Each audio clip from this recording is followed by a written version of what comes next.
চোরের বাচ্চা, আমার টাকা কোথায়?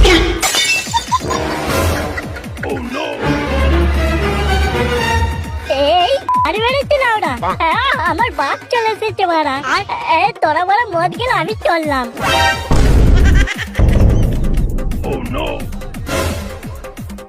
এই বড়া, ওর বাপ যেমন আমাদের কাছে আসছে কেন না? আসছে তোমার কি হয়েছে লাউরা? ওর বাপকে আমরা ভয় পাই নাকি? ওর ছেলে বাড়িতে না, ওর ছেলের সাথেও বুঝবে। আমরা এখানে পিকনিক করতে এসেছি, মদ খাবো, ডান্স করবো, তারপর ঘর চলে যাবো। নে পেক বানাতো দেখি। ও তাহলে এই ব্যাপার।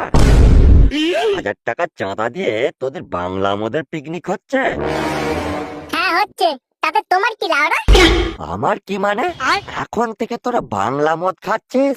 শালা গলা টিপলে তোদের দুধ বেরোবে রে।